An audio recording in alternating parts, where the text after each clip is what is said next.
Welcome to A1 TV Telugu news. నేను భువన. Details చూద్దాం. పేదలకు న్యాయం చేయాలనే లక్ష్యంతో టీడీపీ పార్టీని స్థాపించి అనేక సంక్షేమ పథకాలతో ఉమ్మడి రాష్ట్రాన్ని అభివృద్ధి దిశగా నడిపించిన ఘనత నందమూరి తారక రామారావుకి చెందుతుందని ఏలూరు ఎమ్మెల్యే జిల్లా పార్టీ అధ్యక్షుడు బడేటి చంటి అన్నారు. ఏలూరు జిల్లా టీడీపీ కార్యాలయంలో 44వ ఆవిర్భావ దినోత్సవ వేడుకలను ఘనంగా నిర్వహించి ఎన్టీఆర్ విగ్రహానికి పూలమాలలు వేసి నివాళులు అర్పించారు. అనంతరం పార్టీ జెండాను నాయకులు ఆవిష్కరించి జరిగిన సభలో పార్టీ ప్రస్థానం, కార్యకర్తల పాత్రను కొనియాడారు.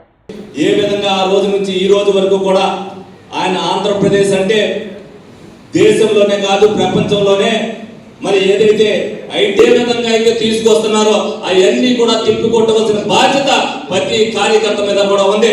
మనమందరం కూడా ఒకటే తెలుసుకోవాలి, మాట గెలవాలా పార్టీ గెలవాలా అనుకుంటే పార్టీ గెలవాలనుకుంటే ఎక్కడ కూడా గొడవ రాదు. ప్రతి కార్యకర్త ప్రతి నాయకుడు కూడా ఆ విధమైన పార్టీని నడిపించవలసిన బాధ్యత ప్రతి ఒక్కరు కూడా తీసుకోవాలి.